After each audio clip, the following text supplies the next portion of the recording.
Hello বন্ধুরা, সবাই কেমন আছো? আশা করছি সবাই ভালো আছো। সো আমরা একটা অ্যাক্টিভা 6G গাড়ি ইলেকট্রিকের ফল্ট ছিল, সেটা আমরা খুলেছিলাম। তো অ্যাক্টিভা 6G দেখতে পাচ্ছ তোমরা, গাড়িটা আমরা লক কিট চেক করলাম, লক কিট সবই ঠিক রয়েছে।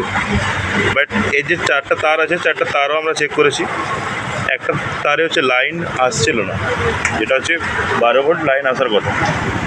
তো ওটা চেক করার পর আমরা দেখলাম যে কোনো এক জায়গায় লাইন মিসিং আছে, 12 ভোল্টের জায়গায় সেখানে লাইনই আসছে না। তো আমরা পুরো সেকশন খুলেছিলাম, খুলে চেক করেছি। এখান থেকে আমরা একটু পাঞ্চ করে দেখেছিলাম, জাস্ট ছিলে দেখেছিলাম যে লাইনটা এখান থেকে না অন্য এই সাইড থেকে কেটেছে কি এই সাইড থেকে কেটেছে। তো আমরা এখানে কেটেছিলাম, এর মেন লাইনটা এইটা হচ্ছে মেন লাইন। তো এখানে ফিউজের পুরো সেট রয়েছে, আর এটা ব্যাটারি। সো এখান থেকে আমরা যখন চেক করলাম যে এখানে লাইনটা আসছে না, তার মানে এদিকে ফল্ট ছিল। সো এখানটা আমরা ওয়ারিংটা খুলেছি, খোলার পরে দেখছি যে এখানে এই যে তারটা, এটা কোনো কারণে শর্টের কারণে পুড়ে গেছে। অনেক দিন আগে থেকেই পড়া ছিল, তো সেই অনুযায়ী আমরা এটাকে খুলে দেখেছি। এটা লাগানোর পরে গাড়ি সবই ঠিক রয়েছে। এর আগে কি হচ্ছিল যে গাড়িটা স্টার্টিং আর কোনো লাইন আসতেই ছিল না। তো এখন তোমরা দেখবে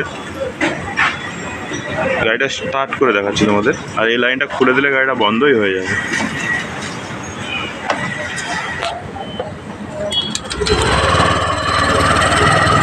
আমাদের স্টার্ট হয়ে গেছে, দেখতে পাচ্ছি। তো এক হাতে আমার ক্যামেরা আছে, এক হাতে আমি এটা খুলবো। এখন এটা গাড়িটা বন্ধ হবে না, বাট সেকেন্ড টাইম যখন স্টার্ট মারতে যাবো সেলফ আর নেবে না। এখন দেখো সেলফ আর নিচ্ছে না, এটা হচ্ছে পুরো মেন লাইন আউট করে দিয়েছি। তো এই তারটা কাটার জন্য প্রবলেম হতেছিল ইলেকট্রিকের। তো এটা অনেক গাড়িতেই ঘটে থাকে। তো আমরা পার্ট বাই পার্ট চেক করেছি, প্রত্যেকটা তারের সব আলাদা আলাদা জায়গায় যায়। তো এটা হচ্ছে মেন লাইন, সেই জন্য লাইনটা ডিসচার্জ হয়ে যায়। তো দেখার জন্য থ্যাংক ইউ সো মাচ।